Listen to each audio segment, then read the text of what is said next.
Olá pessoas, sejam bem-vindas ao meu canal, um lugar onde a gente fala a respeito de estudos, eficiência e organização.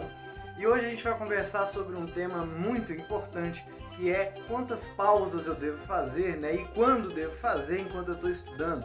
Hoje a gente vai quebrar e entender tintim por tintim a técnica Pomodoro, entender por que ela funciona, o que dela não funciona e fazer de quebra uns upgrades nela para a gente conseguir tirar o melhor dela sem as suas limitações. Sem mais delongas, meu nome é Caio e esse é o Quase um Físico. Para quem não conhece, a técnica Pomodoro é uma técnica de espaçamento e pausas nos estudos que foi desenvolvida, entre aspas, por um maluco italiano que tinha um cronômetrozinho de cozinhar tomate. E esse cronômetrozinho ele marcava o tempo de 25 minutos. E a ideia dele era a seguinte, olha, eu vou estudar enquanto esse cronômetro está rodando, e aí quando o cronômetro apitar, eu vou fazer uma pausa de 5 minutos, depois dessa pausa eu volto, giro o cronômetro de novo, e estudo por mais 25 minutos e por aí vai. Apesar dessa arbitrariedade nesse intervalo de estudo, a técnica Pomodoro foi ganhando mais força e mais visibilidade com o passar do tempo, e hoje ela é utilizada por muitos estudantes que tiram muito proveito dela, mas nem sempre estão conscientes das limitações que ela traz. Mas antes da gente conversar sobre as limitações, vamos entender por que a técnica Pomodoro funciona nos estudos. E existem 3 aspectos principais para justificar o funcionamento da técnica Pomodoro. Sendo o primeiro deles a pressão do tempo. Quando você está realmente engajado com uma tarefa e você tem um limite de tempo para entregar ela, inevitavelmente você vai ser mais eficiente no desenvolvimento dessa tarefa por um motivo simples.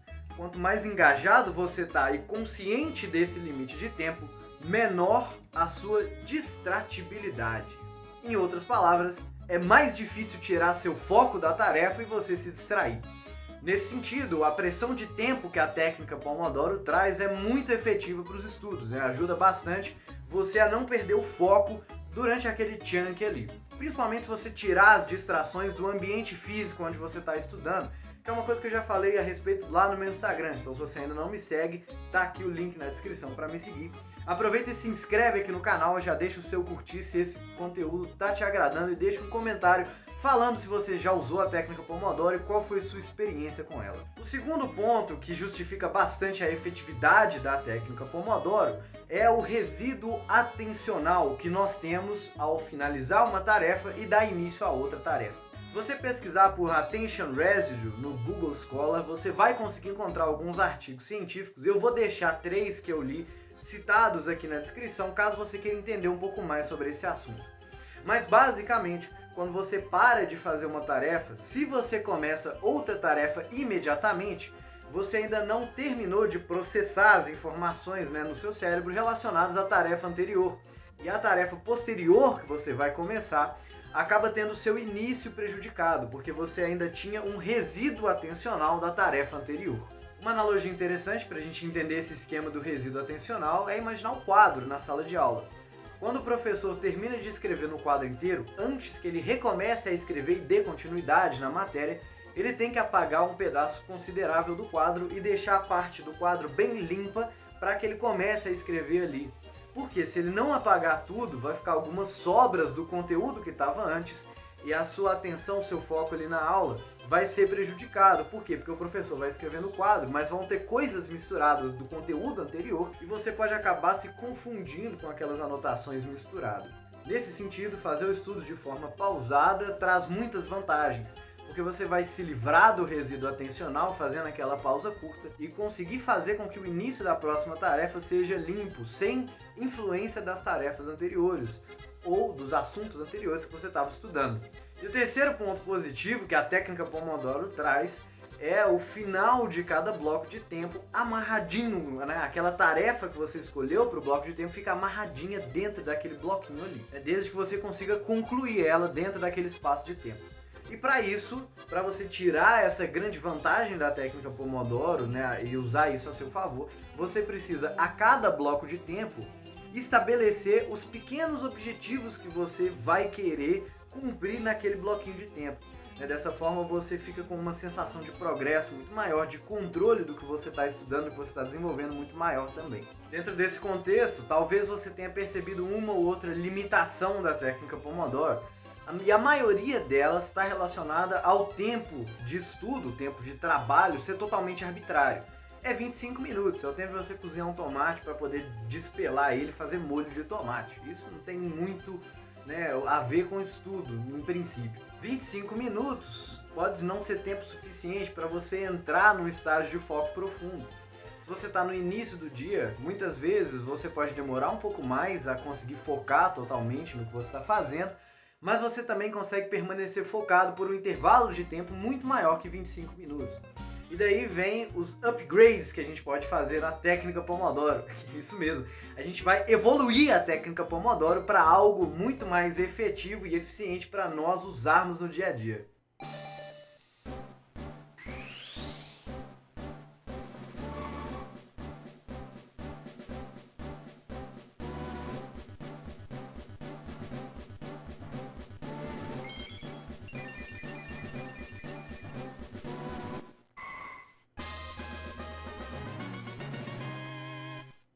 Upgrades que a gente pode fazer na técnica Pomodoro para deixar ela mais flexível e dinâmica tem a ver com desfazer dessa arbitrariedade do tempo de trabalho e do tempo de pausa também. E para isso, o que a gente vai fazer é o que algumas pessoas chamam de Flow Modoro, que é uma adaptação da técnica Pomodoro, mas muito mais dentro da realidade de cada um. Como que isso vai funcionar? Nós vamos fazer com que o tempo de trabalho e o tempo de pausa seja com base no seu foco. Lá no início do dia, depois que você acorda, você está bem alerta, né? Depois de um tempinho, né? Você tomou café ali, seu café da manhã, de repente fez uma caminhadinha, tomou o seu sol matinal, que é super importante para regular o seu sono, muita gente não sabe disso. Nesse momento do dia você está muito mais alerta do que o quanto você está no final da noite. Isso acontece porque durante o dia, à medida que você passa mais horas acordado, uma certa substância chamada adenosina vai se acumulando no seu cérebro e vai fazendo com que a sua capacidade, né, de foco, com que o seu foco atencional diminua ao longo do dia. Logo, você é capaz de focar durante mais tempo no início do dia se comparado ao final do dia. Ou seja, no início do dia você consegue fazer blocos de trabalho mais longos. Então o que a gente vai fazer? Quando o seu foco começar a cair, você vai pegar o seu cronômetro, olhar quanto tempo passou, dividir aquele tempo ali por 3 ou por 4 e esse vai ser o seu tempo de pausa. Por que a gente vai fazer isso? Porque a gente quer manter a nossa performance no máximo. Para isso, o nosso tempo de trabalho tem que ser o maior possível, mas com a maior eficiência possível. Então não adianta a gente fazer um tempo muito curto, onde o nosso foco está muito alto e por vezes a gente conseguiria ficar às vezes o dobro do tempo focado, né, desenvolvendo a tarefa. Ao mesmo tempo, a gente não quer que esse tempo de trabalho seja grande o suficiente para a gente chegar destruído, né, moído lá no final. Você vai perceber fazendo isso que no início do dia os seus blocos de trabalho vão ser muito mais longos do que no final do dia. O que é natural, por conta daquela acumulação da adenosina no nosso cérebro. A adenosina ela vai aumentando a pressão do sono. Você vai ficando mais sonolento e perdendo o seu foco atencional. Né? Você vai perdendo sua capacidade de focar por muito longos períodos de tempo à medida que o dia vai passando. Por conta disso, é normal que no início da tarde ou no meio da manhã você consiga fazer blocos inteiros de trabalho de 50 minutos, 1 hora, e descansar por 15 a 20 minutos. E quando chega no fim do dia, você já está fazendo blocos de 20 minutos, às vezes de 15 minutos. O mais importante aqui é que esses blocos de trabalho, né, sejam constantes e que você consiga manter a sua performance mais alta enquanto você está em tempo de trabalho. O que a gente está fazendo aqui é abusar de uma propriedade do nosso cérebro que é a neuroplasticidade.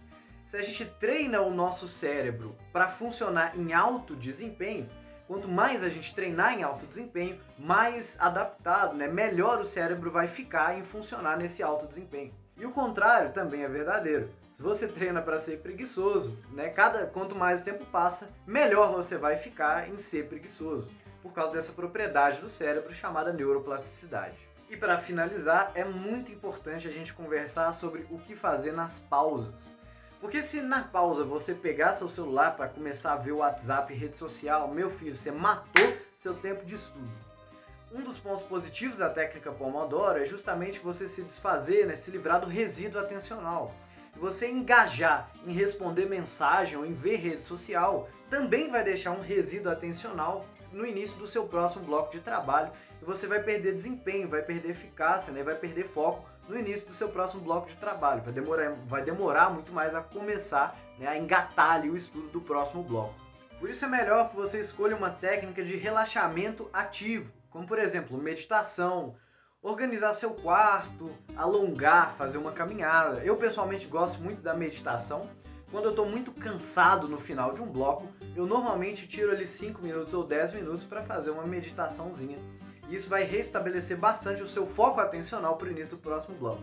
Escutar uma musiquinha calma, né, uma música calma, uma música tranquila, também é uma boa pedida, né, para essa pausa. Então, para a gente fechar a nossa conversa aqui, vamos fazer um apanhado das dicas gerais para a gente dar o upgrade na técnica Pomodoro e aproveitar o melhor dela. A primeira coisa é estabelecer os micro-objetivos para cada bloco de estudo, para que a gente tenha uma intenção clara do que a gente vai fazer naquele bloco de estudo. A segunda parte é contabilizar o tempo de estudo, né, sem definir um tempo pré-determinado e definir a pausa a partir do tempo de foco alto que a gente conseguiu desempenhar. Assim, a gente vai ter tanto a pressão do tempo a nosso favor, quanto a pausa na hora que a gente realmente precisa para restabelecer o foco e manter ele no nível mais alto.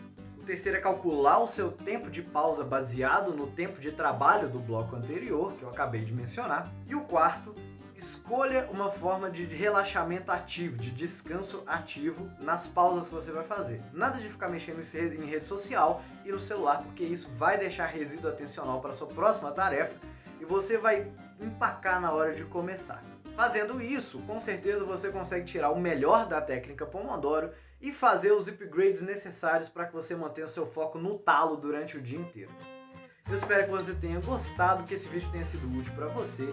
Se inscreva aqui no canal, deixa aqui seu curtir, deixa um comentário a respeito do que você achou dessas dicas. Se você já fazia alguma dessas coisas, conta aqui para mim qual que é a sua experiência com isso, né? Vamos gerar uma discussão bacana aqui nos comentários a respeito dessa técnica de estudo. Eu vou ficando por aqui e nós nos vemos no próximo Quase um Físico.